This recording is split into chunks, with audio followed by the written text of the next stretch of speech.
10-second security tip. Go. Think of your entire cybersecurity program as the foundation of your house. A poor foundation makes your whole house susceptible to breaking and falling apart. Always ensure your cybersecurity program is built with a strong foundation that bakes in effective basic cybersecurity controls. I always say, go back to the basics. It's time to begin the CISO Series podcast.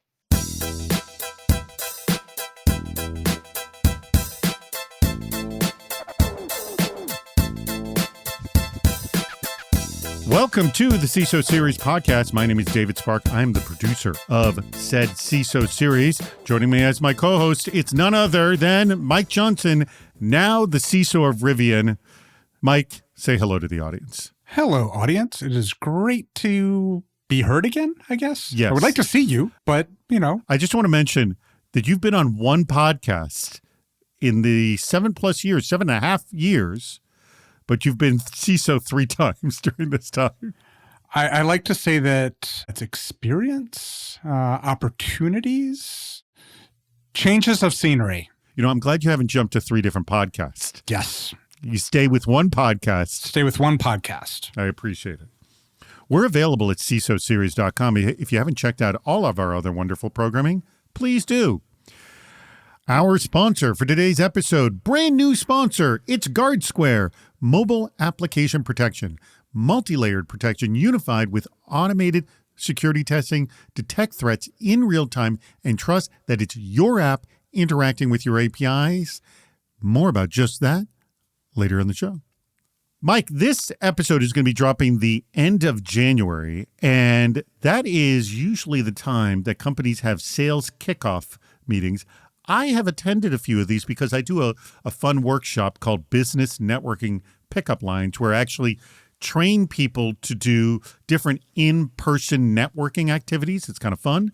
I should be pitching this earlier, not at the time that everyone's doing it, because it's useless now that you're hearing it. Might want to work on that timing, David. I know, the timing's off. With the Steve Martin joke, you know what the most important part of comedy is? Timing. No, timing. It's timing. Have you actually witnessed a sales kickoff meeting yourself? Oh, sure. I've been part of them before myself. And I think they're an interesting opportunity for a CISO to actually talk to your own sales team, to kind of be able to share, here's what you would expect your customers to be thinking about. And it's also an opportunity for you as a CISO to hear what is going to be important and what are going to be the themes that the sales organization is going to have in the year coming forward. So it really is a great opportunity. What I was impressed, because, I've been witness to a bunch of them, and there's 2 major things come together. One is the whole sales staff comes together and they get to see each other, and they all have sort of boots on the ground experience. So they all trade boots on the ground experience. Like, what are you hearing? What are you hearing? Kind of stuff. And they talk about how do you deal with this common either rejection or question or, oh, well, I don't know about you because these competitors like this, and they trade that kind of information. And I think that's what it's sort of monstrously valuable for. Yeah, that opportunity to say, hey, this message is resonating, this message is not. Right. And to share amongst each other, because they might not have had that opportunity. They might not have had that situation that resulted in them needing to have that interaction. And we hear the same thing about CISOs listening to our shows. We have such a variety of CISOs listen and variety that are on the show, and they have their limited experience. And by listening to the show, they get to hear experiences of other CISOs.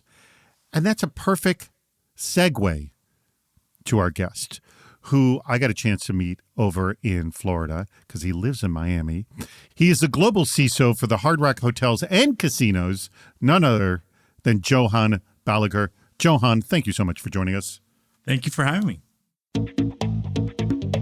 As a CISO, what do you think about this? Quote, the real pivot is learning to speak risk, not ransomware. Once you can tie patch delay to revenue risk, execs actually listen.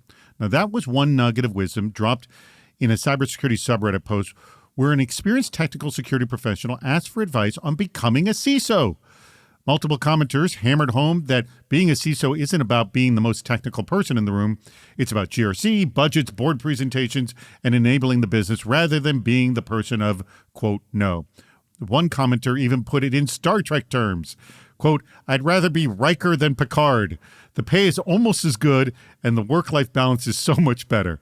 So, I'll start with you, Mike. When someone comes to you and says they want to be a CISO, which I'm sure you've heard this before, what is your advice, and should you ask them why they want the role before telling them how to get there? I love the Riker and Picard comment because that really is where I start with, not so much Riker and Picard, but why? Why do you want to be a CISO?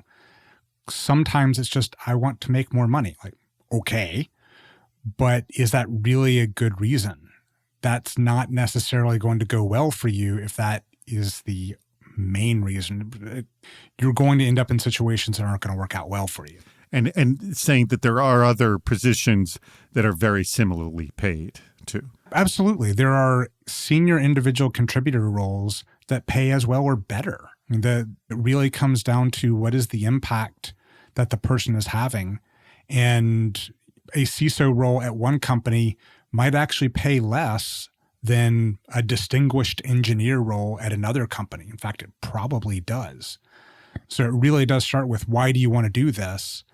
And then we can get into what are your strengths? What are your weaknesses? Once we understand where you want to go and why you want to do that, that's when we can start laying out what is the groundwork, what is the path, the map, as it were, to get there.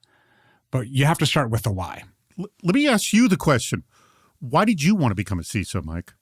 For me, it was an opportunity to really lead the full breadth of a program. My focus had been detection and response my entire career.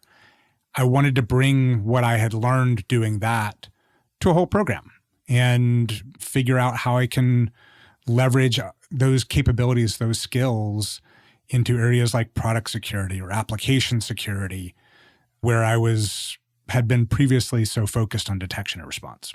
All right. I take this to you, Johan. Same questions. Do people come up to you and ask about how to become a CISO? And do you give them advice, or do you go down the road of, well, why the heck do you want this job? I ask them why, and it's because you have to understand where they're coming from, as Mike said. You have to understand, are they just trying to become an authority figure, or are they trying to do something that's good? And this, to me, is a passion. I think this is a very exciting and fulfilling position, but it comes with a lot of stress, a lot of anxiety. And I think at the end of the day, what you're trying to do is really defend not only your organization, but protects intellectual property of that organization and the customer's data. So you have to come at it from a perspective where you really understand the business, and you come in from a business enablement perspective versus an authority figure. So understanding why they want to be in this position, I think is going to help them, for me, to provide them with the information that could really help them down that career path. I'll ask the same question I asked Mike. Why did you want to become a CISO? So for me, I started off at the help desk, worked my way up. I started off in my career when cybersecurity really wasn't a thing. It was more of IT and becoming a system administrator, trying to obtain those Microsoft certifications. And then I had the opportunity to join one of the initial IT security teams where I really started to be in that defender's seat. And it was kind of exciting because you're after the bad guys, you're protecting the organization, you're really trying to stop them. It's kind of a cat and mouse game. But at the end of the day, it's very fulfilling, it's very rewarding to understand that you're really trying to help not only an organization, but you're becoming that enabler for them. You're allowing them to safely run the business and operationalize it in a safe and a secure manner. So it's instead of just a mundane task that's traditionally in IT, it's one that's very rewarding because every day is different. Every single day there's a different threat, there's a different risk that we're up against, and you're continuously learning. So this is something where you're just not doing repetitive tasks every day. You're learning every single day on how to do and how to protect that organization and enable it. What about this AI security challenge? It's one thing to understand the risks of deepfakes. It's another to experience them. Now, Howard Holton, who's the CEO of GigHome and a good friend of the show, got a wake-up call after creating an AI voice clone so convincing it fooled his own family. And we've all heard these. They're incredible. His message to employees: demand in writing that your company will not create, maintain, or use your AI identity after your employment ends. Quote, if they won't put it in writing, you have your answer about what they plan to do with your digital self, end quote. Now, for security leaders, you need explicit policies yesterday stating employee AI identities are personal IP, non-transferable to the organization ever. As a security leader, how are you treating the Pandora's box of digital twins? I'll start with you, Johan. Is Howard right that we should already have policies for this? I didn't even think about that, but I think he's right. What do you think? It's very interesting. I kind of put myself in a musician's position. They record music, their voice is out there continuously being replayed. And I feel like I need to start collecting royalties if this is the case. But definitely, I think there should be policies in place, governance over this, because at the end of the day, while anything you produce for an organization will always live with that organization. That's fine, but it's the creation of something new with your likeness. Correct. And that's the thing is they're reusing you, right? Even if you leave that organization, it's kind of saying that they still have the right to your intellectual self. Mm-hmm. So going back to, maybe I should be getting royalties for it and getting paid for it, even after I left that organization. Well, you should have negotiated that up front. Now we need to start to think about that, right? In our employment agreements. But this is an interesting case. Organizations continuously have to battle with AI and the deep fakes. At the end of the day, it's very difficult to protect against because it's so much better each and every day. No, but this is not so much about the protection issue, but it's just your identity, your voice, your likeness. Will they use that after you leave? And I didn't even think about it, but it's something, you should actually consider, because it's usually the situation is when you work at a company, the material you create while working there is ownership of the company. That's pretty standard, but it should be clear that ends when you leave too. 100% agree. Like there's no more that you can create with my likeness, voice, and all that. I 100% agree. And if we write that into an employment contract, I would expect royalties. Well, there you go. But yes, if they start doing it, or you can sue them for that matter. All right. Correct. Mike, I throw this to you. Has this ever come up? Because Howard's mentioning it is the first I've heard of it. I don't think I've seen it come up for companies. As Johan was mentioning, it's something that is very common amongst artists. Yes. Either voice artists is a big one. I don't disagree with Howard's points that such a policy is necessary. I don't see this as a security problem, though. Like the ownership of intellectual property. Well, a personal employment problem, not a security problem, but a personal employment problem. Exactly. And so this is not something I'm putting a whole lot of effort into. But if you were hiring someone and they requested this, would you put it in the agreement?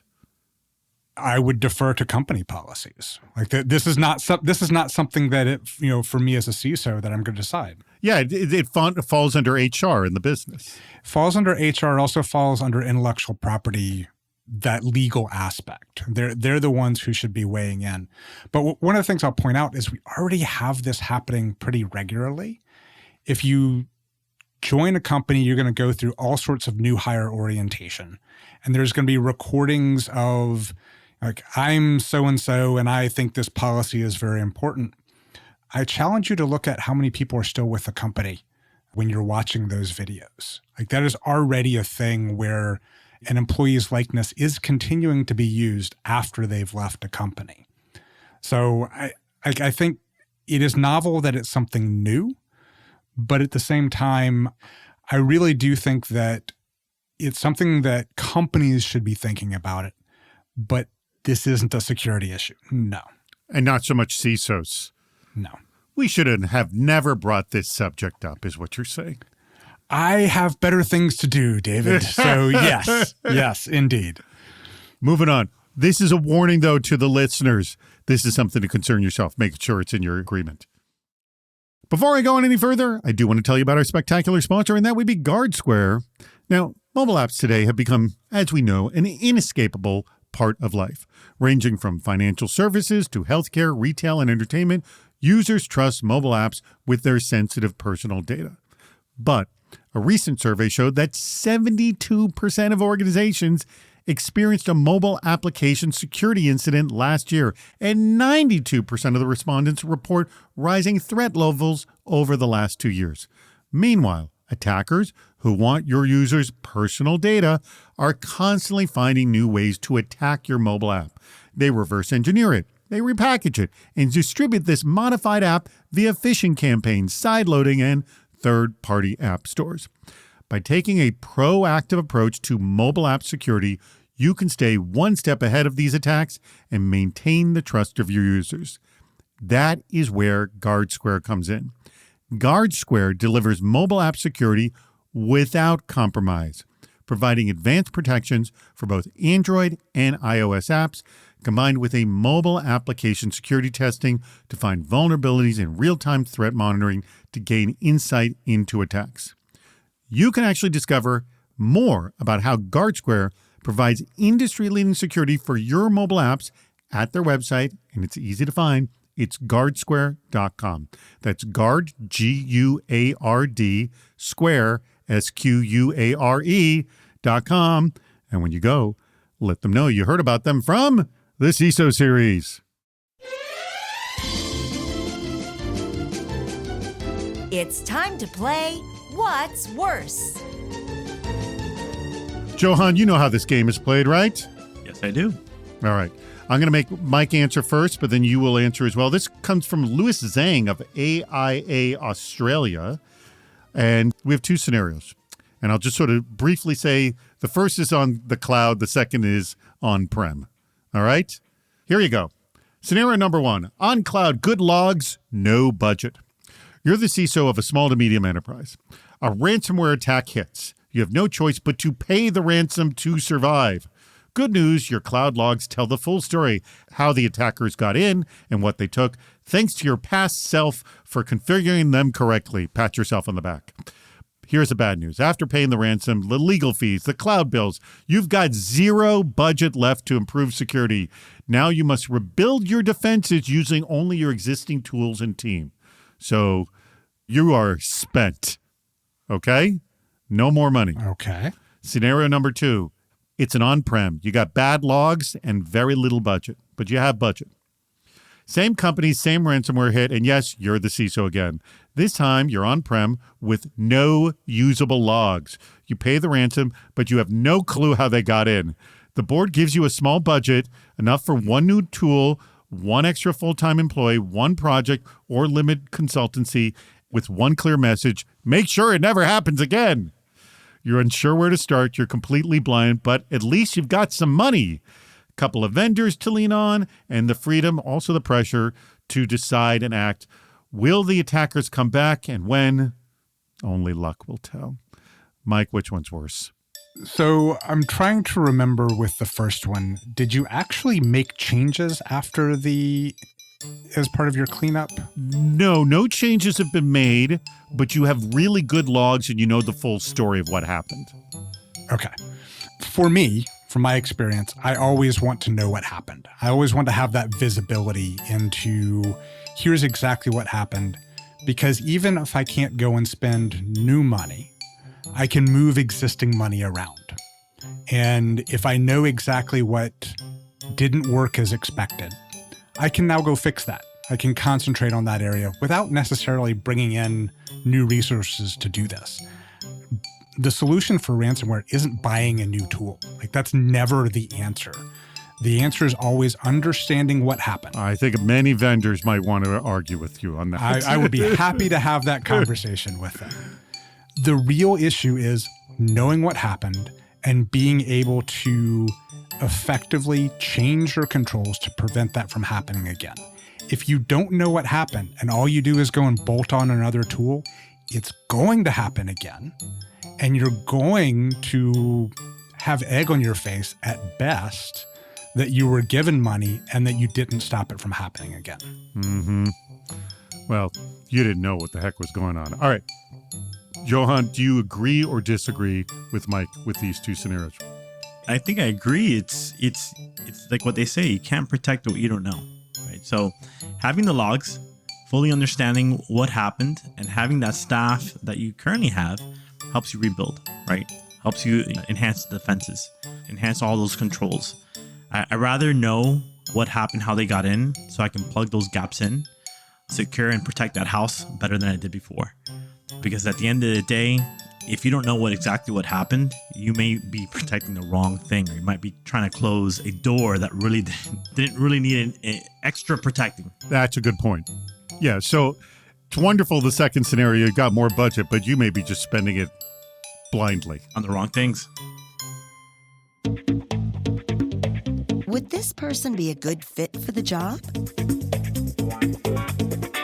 Quote, "Jobs are sport contracts instead of marriages," said Doug Mayer, CISO at WCG, who shared a post about developing staff not just for the current role, but to help them grow and eventually make a difference elsewhere. Ooh. He republished a post from Jessica Neal, Netflix's former chief talent officer, who argued, "We've turned professional transitions into personal betrayals." Doug pointed out that quit and stay employees who mentally check out are far more damaging than someone who honestly says they're ready to move on. What does good career development actually look like in cybersecurity? How do you create an environment where people can have honest conversations about their future without killing their present?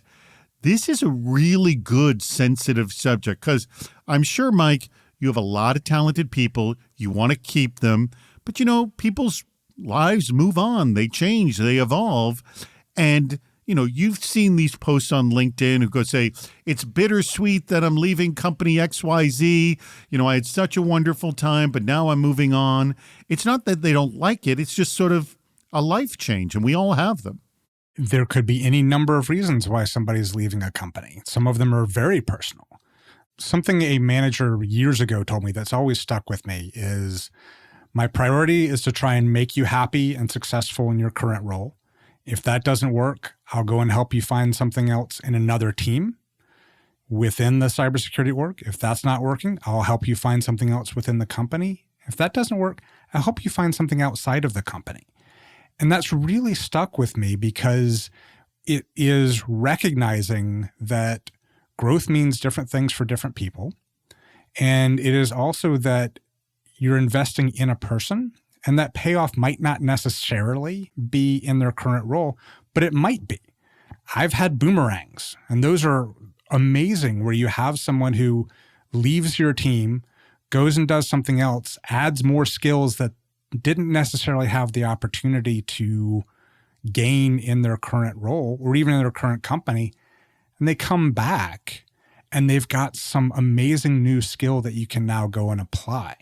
And that's because of the investment in helping that person be successful wherever they are. That's a really good point. And yes, that is a strong skill for a manager to have, to be able to support an employee who wants to leave, even though you both very much like each other and you both appreciate your talent. Johan, have you seen this happen? Has it happened to you? Have you done it to somebody else? What's been your experience? I've seen it happen, not just to me and to others. I fully support it. I think career development is extremely important, especially in our field. I always tell my entire team, I said, if you feel at any time that you're bored, look around, go look at the other teams, raise your hand, offer help, or ask if you can work on a special project. I want you to grow. I want you to learn. I want you to continue to develop. If you end up leaving the organization or my team, I welcome that. I hope that our paths would cross again. Maybe I leave the organization, I join another organization, and I know that this person was a fantastic employee that I can go ahead and recruit myself. So, at the end of the day, I think it's very rewarding. I think it speaks volumes about the leader that you are and the one that you project yourself, not to your team, but also to the organization, that you're continuously building highly skilled personnel that are regarded very highly, not just in the organization, but across the industry. I think it also goes into that you want to start thinking about succession planning. Right. Because at the end of the day, I always want to, I want to train up and who's going to replace me eventually. So I'm all about it. I think it's great. I think someone who does not allow that is not really being a good leader. I had a conversation with a young woman who had her boss, the CEO of the company, make her feel guilty about wanting to leave. And it was, and like she was telling me the story, it was clear she really liked the CEO. I know you're shaking your head. Hold on. Hear me out. And I was shaking my head when she was telling the story too. I'm like, oh my God. It was so clear she really liked this guy who was the CEO of the company. And yet he was making her feel guilty. And what it sounded like, he was a first-time CEO. He was scared about losing her because she was very talented. And his reaction to it was essentially a very bad one. And instead of realizing that, he made her feel guilty, and she did things she shouldn't have had to do to appease him, not look out for herself. And when I kept saying, oh my God, he shouldn't have done that, that was so wrong, she goes, oh, but no, he's really, I go, I get it. You really like him. I'm sure he was a really nice guy, but he was scared and he made a mistake. I'm sure you've seen this, Mike. Yes? I have absolutely seen it. And it was something that you mentioned earlier, that young managers, they have a fear of losing someone. And the reality is they just need to get used to it. Like this is something that happens in business. Quite often we talk about in security, it's not that the incident happened, it's how you handle it. Right. This is the same thing. Like how you handle an employee departure says potentially a lot more than the work that you do to try and keep someone, because they could have any number of reasons that they do need to leave. We've had people relocate. We've had people who've had changes in their family. Those things you just can't change or help as a business. You got to support it as much as possible. You have to support it, and you have to have the mechanisms to support it. Just because you got visibility in your exposure management program doesn't necessarily mean you understand how attackers can exploit your environment. We got that coming up next. This week's security tip is brought to you by Tenable, the exposure management company. Visibility alone does not equal security. Dashboards can tell you what's exposed, but they can't always tell you what will actually be exploited. To understand the real maturity of an exposure management program, security teams need to go one step further and simulate attacks, not just detect vulnerabilities. Breach and attack simulation as a tactical component of a continuous threat exposure management, that'd be CTEM, lets teams safely test how an attacker would move through their environment using known exposures. These simulations are commonly mapped to the MITRE ATT&CK framework, the industry standard for modeling real adversary techniques. So teams are validating defenses against how attacks actually happen. Now, this creates closed-loop validation, confirming that prioritization reflects real-world attack behavior, not just theoretical severity, like a numeric, this is a 10, that's a 2, whatever. Without simulation, teams risk fixing what looks severe on paper while missing exposures that are quietly exploitable. And while breach and attack simulation isn't a complete solution on its own, it helps answer the harder question. If an attacker got in today, where could they actually go? By integrating breach and attack simulation into a continuous threat exposure management program, CISOs gain confidence that remediation is reducing real risk and not just improving metrics. This has been your weekly security tip. To learn more about exposure management, go to Tenable.com.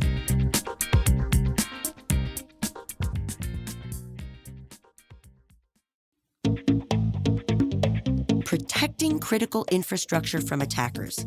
Where to start?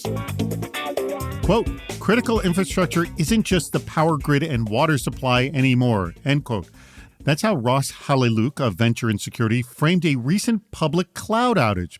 When AWS, Google, Microsoft, Stripe, Cloudflare, Okta, or any number of other platforms go down, hospitals, banks, logistical networks, and national services can be disrupted, often more severely than if a local utility failed.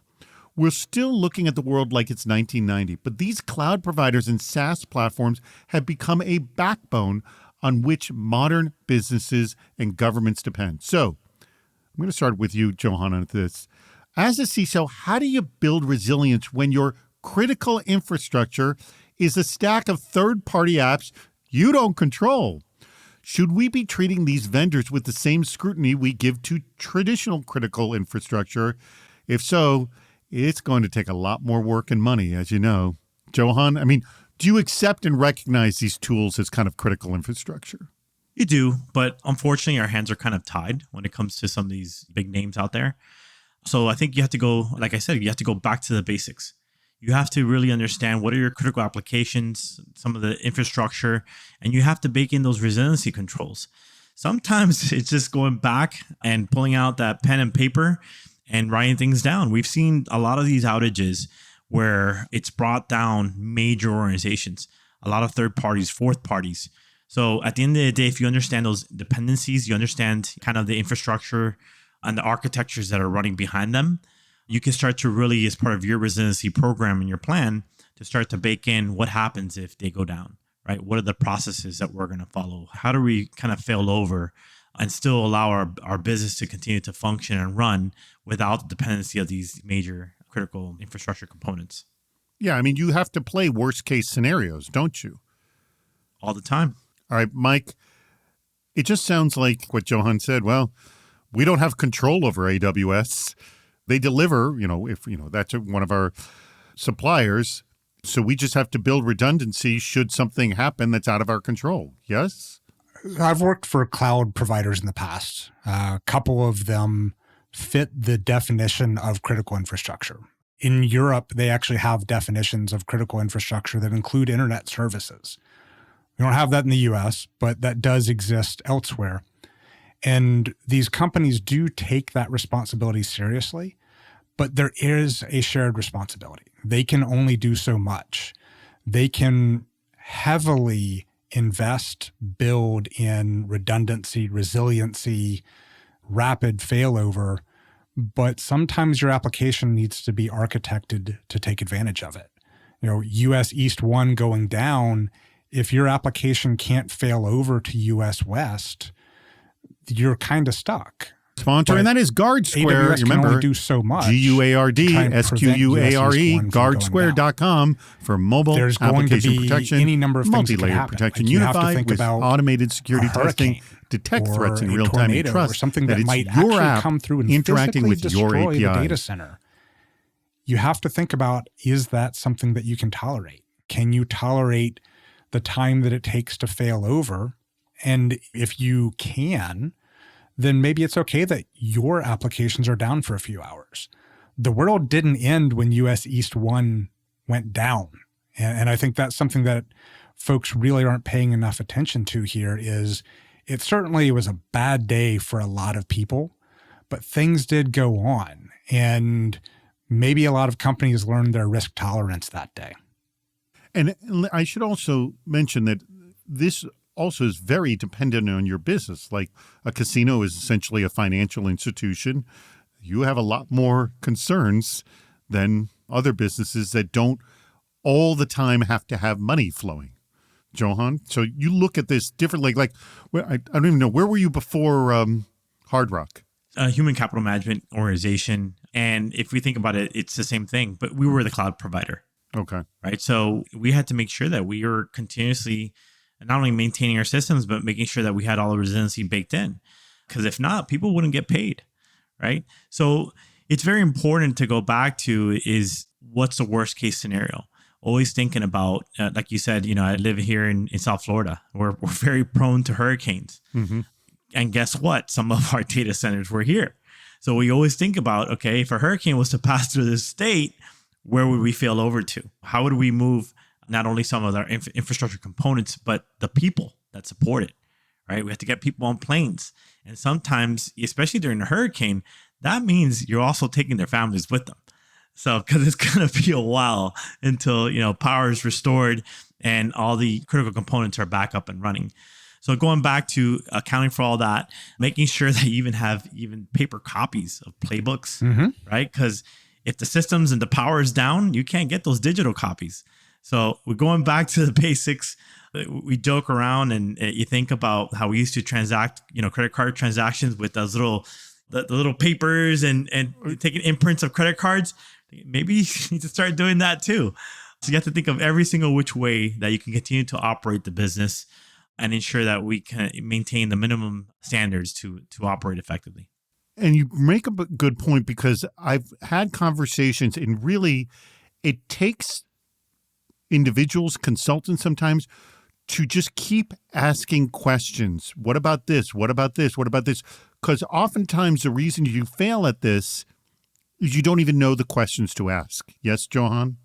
Of course. And it's not only that, it's asking different people, because sometimes you don't understand the true dependencies or interdependencies between one thing or the other. So it's making sure that you're relying on multiple stakeholders, really digging into how the business operates, those processes, right? Those procedures. Because sometimes someone stood up a system that they integrated and no one knows about it. And it's a critical application or function that supports the entire organization.